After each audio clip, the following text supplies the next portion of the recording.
ये horror stories चुड़ैल का प्यार एक गांव दीवानपुर की है। गांव के त्रिभुवन काका के पास बहुत सारी गायें थीं।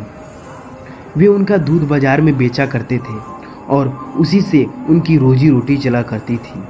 वे रोज सुबह दूध निकालने के बाद गायों को लेकर इस गांव से उस गांव, कभी नदी किनारे तो कभी ताल तो कभी जंगल में घुमाया करते थे और डेढ़ ढलते ही गांव की तरफ निकल पड़ते थे।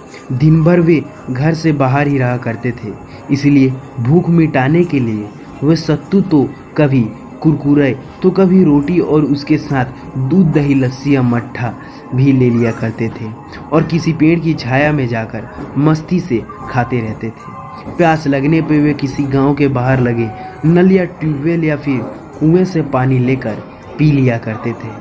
वैसे ठंड के दिनों में वे पानी भी ले जाया करते थे, लेकिन गर्मी के दिनों में पानी गर्म हो जाने के कारण वे पानी नहीं ले जाया करते थे। बोर होने पे पुराने गाने गुनगुनाने लगते थे। यह उनकी दिनचर्या थी। वे इससे खुश भी थे। एक बार की बात है, त्रिभुवन काका बीमार हो गए थे और ऐसी बीमारी हुई कि ठीक होने का नाम ही नहीं ले रही थी। एक दिन की बात है, 2 दिन बीते लेकिन कोई उन्हें आराम नहीं मिला और इधर गायों का बुरा हाल हो रहा था। उन्हें तो सीमान में घूम घूम कर चरने की आदत थी। वे राम भराम कर आसमान पर सिर उठाया करती थी। त्रिभुवन काका की पत्नी पुलावा वेरघे गायों को खाना खिलाने देती थी, लेकिन गाय उसे खाने को दूर फेंक दिया करती थी और उन्हें देखा भी नहीं करती थी, मानो उन्हें अनसहन सी लग गई हो। उस पर दिन भर घुटे के इधर उधर घूमने की आदत थी। गोबर से पूरा जमीन कीचड़ कीचड़ कर दिया करती थी और कुछ तो इतनी सियानी थी कि नाद में ही पैर डालकर खड़ी हो जाती थी। उनका हट देखकर त्रिभुवन काका बड़े परेशान हो गए। उनकी तो हिम्मत भी नहीं पड़ रही थी कि उन्होंने अपने साले लड़के को बुला सके। उनका नाम राकेश था। वे 26 साल की उम्र में ही वे बड़े ही होशियार था। उसके घर पर भी गाय थी, तो वो उसे इन सब चीज़ों की काफ़ी जानकारी थी। दूध दही खाकर गोबर जवान बना हुआ था वो। कोई उसे देखकर भी नहीं कह सकता था कि वो 26 साल का होगा। उसे त्रिभुवन के सारे काम संभाल लिए। वे हाथ में अपनी किताब भी ले जाता और पेड़ की छाया में पढ़ाई करता था। त्रिभुवन काका बड़े ही खुश थे। गर्मी का दिन था। खेत में घास गर्म की वजह से ख़त्म हो गई थी और उसके इस इलाके की जानकारी भी नहीं थी। वे गायों को लेकर पास के ही जंगल में पहुंच गया और कब वे घने जंगल में पहुंच गया उसे पता ही नहीं चला। दोपहर का समय हो चुका था। राकेश को प्यास लगने लगी थी। पानी भी गर्म हो जाने के कारण उसने पानी गिरा दिया। वह इधर उधर जंगल में पानी की तलाश में घूमने लगा। अचानक उसे एक कुआं दिखाई देता है। उसकी जान में जान आई। वे झट से कुएं के पास पहुंचता है तो देखा कि गर्मी के कारण पानी काफ़ी नीचे था। उसने एक छोटी सी बाल्टी जिसे वह अपने साथ रखता था उसे अपनी धोती में बांधकर पानी निकालने की कोशिश करने लगा, लेकिन कामयाब नहीं हुआ। पानी काफ़ी नीचे था। उसने बहुत कोशिश की लेकिन कुछ भी फायदा नहीं हुआ। वह थक गया था और पसीना पूरी तरीके से उसे भिगो चुकी थी। वे हार कर पेड़ के ओत लेकर बैठ जाता है। तब उसे पायल की छमछम की आवाज़ सुनाई देती है। वे चौंका कि इस जंगल में और इतनी दोपहर के समय कौन आ सकता है। उसने पीछे मुड़कर देखा तो वहाँ एक बेहद खूबसूरत सी लड़की कातिलाना अदाओं के साथ राकेश की ओर चली आ रही थी। राकेश उसे एकटक देखता ही रह गया। उसे किशोरी की खूबसूरती में राकेश खो गया था। पर आकर उसे किशोरी ने नरखट अदा के साथ राकेश को पूछा, प्यास लगी है क्या आपको? मैंने पानी पिला दूं? राकेश तो जैसे सुध बुद्धि खो बैठा था। उसने घबराते हुए सिर हिलाते हुए कहा, हाँ। किशोरी आगे बढ़ी और कुएं की जगत पर पहुंची और अपने हाथों से अंजुली बनाई और कुएं से झुक गई। राकेश जैसे सम्मोहित हो चुका था। उसे कुछ भी ध्यान नहीं दिखाई दे रहा था कि क्या हो रहा है। किशोरी ने पानी निकाला और राकेश की तरफ बढ़ा दी। राकेश बिना कुछ सोचे अपने हाथों की अंजुलियों भरकर उसके हाथों से पानी पीने लगा। किशोरी ने अपनी अंजुलियों का जल राकेश के अंजुलियों में उड़ेलना शुरू कर दिया और राकेश उससे अमृत रूप जल को स्वीकार कर पीने लगा। वे अलग बात थी कि उसे अंजुलियों का आधा पानी जमीन पर गिर रहा था, क्योंकि अभी भी वह उस किशोरी के चेहरे की खूबसूरती में एक टक घुसा हुआ ही था। ना तो किशोरी के हाथ से जल खत्म हो रहा था और ना ही राकेश की प्यास बुझ रही थी। ऐसा प्रतीत हो रहा था कि जैसे सदियों से वह इस प्यास का भूखा हो। यह सिलसिला करीबन आधे घंटे तक चलता रहा। तभी किशोरी ने ध्यान दिया कि राकेश पानी कम पी रहा है और उसके चेहरे का समपान अधिक कर रहा था। तो वह असहज होती हुई बोली कि और पिलाऊं या बस करूं। राकेश कुछ बोल ना सका, सिर्फ सिर हिला दिया। इसके बाद उस किशोरी ने प्यार भरी आवाज से कहा, अच्छा मैं चलती हूँ। राकेश अब भी कुछ नहीं बोला, सिर्फ हाँक में सिर हिला दिया। वह किशोरी को बौखलाते हुए जंगल में गुम हो गई। राकेश कुछ दूर गया, कुएं की जगह पर बैठा था और फिर अचानक उठकर गायों की ओर चल दिया। लेकिन अब उसकी चाल बदल गई थी। उसके मन में प्यार के अंकुरे फूटने लगे थे। गायों को लेकर राकेश घर पहुंचता है। आज वो बहुत खुश था। उसके मन में प्यार की तरंगे हिलोर मार रही थी। वे हर हर कर कई बार प्यार के गीत गुनगुनाए जा रहा था। उसकी भूख प्यास सब गायब हो चुकी थी। वह खोया खोया सा रहने लगा था। उसे हर समय वही क्षण दिखाई दे रहा था। उस खूबसूरत चेहरे की वो भूल नहीं पा रहा था। उसने रात को खाना भी नहीं खाया और सोने चला गया, लेकिन नींद कहाँ आ रही थी। वह करकट बदलते हुए अपने प्यार के तराने को छेड़ते हुए जगा रहा। उसने कुछ समझ नहीं आ रहा था कि उसे हो क्या गया है, क्योंकि उसकी भूख, उसका चैन, उसका नींद सब चीज उड़ गया था। अचानक उसका दिमाग ठनका और वे डर के मारे कांपने लगा। उसका बदन पसीने से लथपथ हो गया था। वे जोर जोर से चीखा और जब तक त्रिभुवन काका और उसकी पत्नी आते वो बेहोश हो चुका था। त्रिभुवन काका उसके चेहरे पर पानी छिड़कने लगे और जतन किया, लेकिन कोई फायदा नहीं हुआ। तब तक त्रिभुवन काका की पत्नी इमृति देवी ने हनुमान चालीसा का पाठ शुरू कर दिया। अभी 2 ही लाइन उन्होंने पढ़ी थी कि राकेश तेज आवाज में हंसा, लेकिन आश्चर्य यह था कि उसकी हंसी राकेश की नहीं थी, होकर एक लड़की की थी। अब तो त्रिभुवन काका और इमृति देवी के प्राण सूख ही गए थे। वे वहां से तेजी से निकल के पास ही रामलेवन ओझा के पास पहुंचे और उन्हें सारा मंजर सुनाया। इस पर ओझा ने कहा कि जंगल में ही कोई बात हुई होगी, चलो घर चलकर देखते हैं। ओझा, त्रिभुवन काका, उसकी पत्नी जैसे ही बाहर निकले, एक काली बिन्नी ने तेज से उनका रास्ता काट दिया। राम खेलावन ने कहा कि चुड़ैल कोई छोटी मोटी चुड़ैल नहीं है, इसे हम अकेला नहीं संभाल सकते हैं। आप गांव के सभी लोगों को साथ ले आओ और वे सभी लोग साथ में गायत्री मंत्र का ऊंचे स्वर में जाप करेंगे और यह घट शंख बजाएंगे। कुछ थोड़ी देर में ही सारे गांव वाले वहां इकट्ठे हो गए थे। कोई थोड़ा भी नहीं डरेगा। वे तमाम तरह के हड़बट्टे अपनाएगी अपने आप को बचाने के लिए। कभी रोना तो कभी मायूसी होना, कभी डराना तो कभी सबको पाठ जारी रखना, लेकिन कोई भी अपना मंत्र नहीं भूलेगा। जैसे ही सब लोग त्रिभुवन काका के घर पे पहुंचे तो एक तेज की हंसी के साथ राकेश छत की चारदीवारी पर चलने लगा। सबके होश उड़ गए थे, लेकिन किसी ने हार ना मानी और गायत्री मंत्र का जाप शुरू कर दिया और साथ में ही घट शंख आदि बजाना शुरू कर दिया।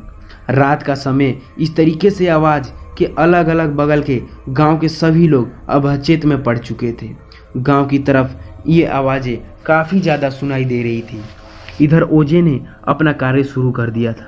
जैसे जैसे ओझा के मंत्र का प्रभाव बढ़ता जा रहा था, चुड़ैल और भी भयानक तरीके से लोगों को डराती।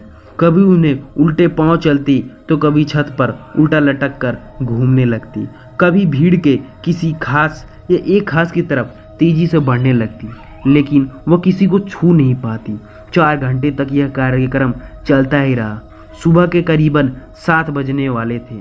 तभी ओझा की नज़र वहां गिरे गुलाब के फूल पर पड़ी। उस पर खून लगा हुआ था। उसने वह फूल जैसे ही उठाने की कोशिश की कि चुड़ैल खूब जोर से चिल्लाई और एक भयानक रूप बनाकर तेजी से ओझा की ओर लपटी। लेकिन तब तक ओझा ने वो फूल को आग में डाल दिया था और आग में डलते ही राकेश का शरीर शांत होने लगा और कुछ ही समय बाद एक तेज चक्रवात के साथ एक काला गहरा धुआं राकेश के मुंह से निकला और राकेश को उठकर बैठ गया। पूरा मोहल्ला सामान्य हो गया था। ओझा के पूछने पर राकेश ने उन्हें सारी बात बताई और उसने बताया कि उसकी रात की नींद नहीं आ रही थी। तभी वह चुड़ैल मेरे पास आई उस लड़की के रूप में। तो मुझे शक हो गया। मैंने उसका नाम पूछा। वह कुछ नहीं बोल रही थी। उसने इस गुलाब के फूल के कांटे को मेरी उंगली में चुभा दिया और जैसे ही मेरा खून बहने लगा वह उसे अपने असली रूप में आ गई। इस घटना के बाद राकेश के सभी त्रिभुवन काका भी उस जंगल की तरफ जाने छोड़ दिया। लोग इस चुड़ैल का प्यार से काफी हतप्रभाव थे। कई दिनों तक यह बात लोगों के बीच में एक केंद्र बिंदु बन के रही।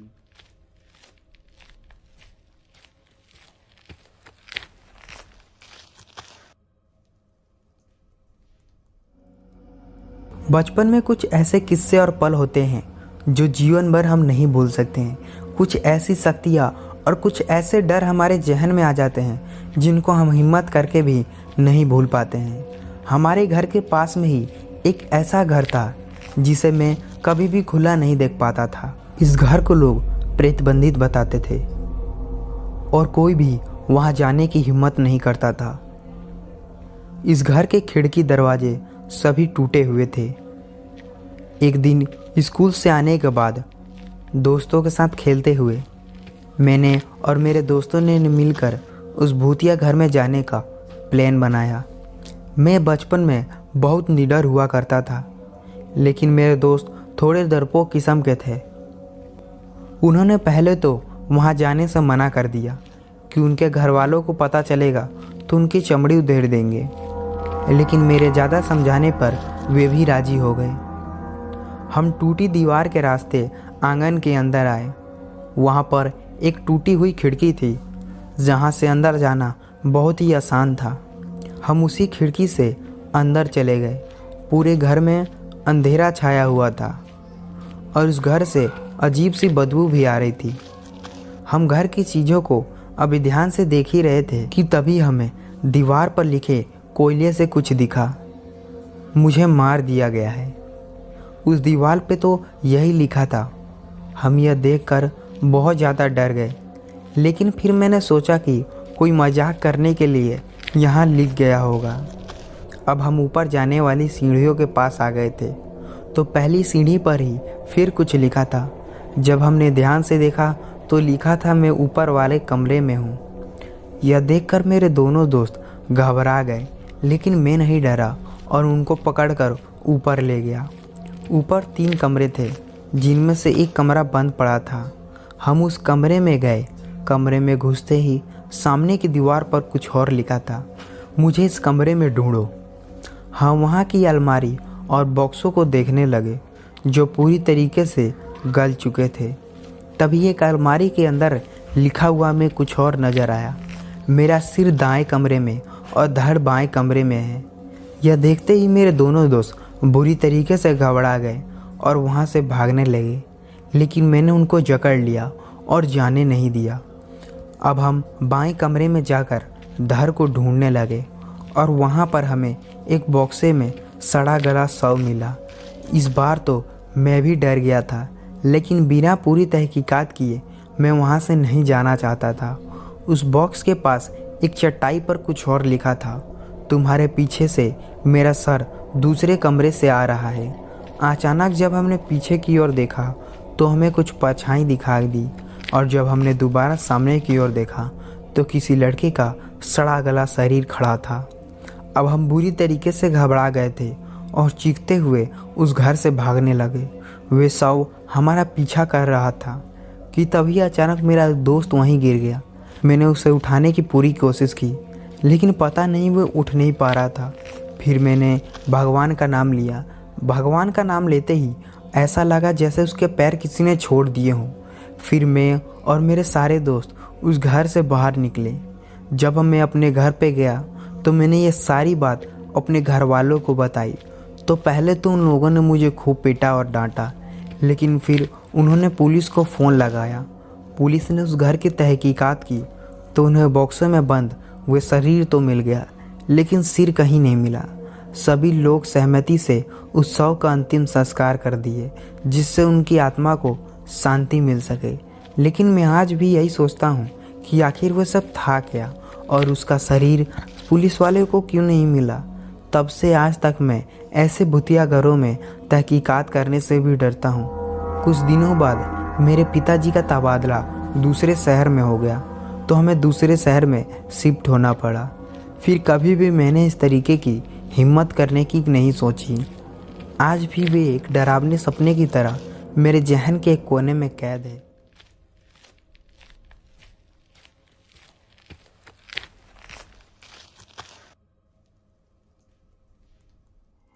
मेरा नाम रक्षिता है। मैं आज आपको अपनी दोस्त अमन की एक सच्ची घटना बताने जा रही हूँ, जो कि उसके साथ 4 महीना पहले उसी के ऑफिस में हुआ था। अमन एक बैंक ऑफिसर है और हर रोज़ की तरह उसे अपने काम ख़त्म करते करते काफ़ी रात हो जाती है। और एक शाम जब वो करीबन 10 बजे बैंक से अपना काम ख़त्म करके निकल ही रहा था, तभी उसे अपने ऑफिस के बाथरूम से बड़ी तेज़ अजीब से रोने की आवाज़ सुनाई देने लगी। यह देखकर अमन काफ़ी ज़्यादा शॉक हो गया कि इस वक्त ऑफिस में कौन हो सकता है, क्योंकि सारे स्टाफ तो अब तक जा चुके हैं। जब उसने बाथरूम में जाकर चेक किया तो पता चला कि वहाँ पर कोई नहीं है। लाइट बंद करके जब वापस वे जाने लगा तो फिर से उसे किसी की आवाज़ आने लगी। यह सुनकर अमन काफ़ी ज़्यादा डर गया और जल्दी से ऑफिस के बाहर जाने लगा। तभी पता नहीं कैसे अचानक से ऑफिस की सारी लाइटें बंद हो गई और ऑफिस में एकदम से अंधेरा हो गया। उसे कुछ ठीक से दिखाई नहीं दे रहा था कि तभी उसे बाथरूम से एक लड़की रोती हुई उसके पास आती हुई दिखाई दी और उसके चेहरे बलून से ढके हुए थे। उसके हाथों से खून निकल रहा था और वे धीरे धीरे उसके पास आ रही थी। यह देखकर अमन जैसे सुन्नी हो गया हो। उसके दिल दिमाग ने जैसे काम करना बंद कर दिया हो। डर से उसकी आवाज़ बंद हो गई थी। एक पल के लिए उसे ऐसा लगा जैसे आज उसका आखिरी दिन हो। पर अचानक तभी ऑफिस की लाइट आ गई और वे लड़की भी अचानक कहीं गायब हो गई। लाइट आने से जैसे उसकी जान में जान आ गई हो।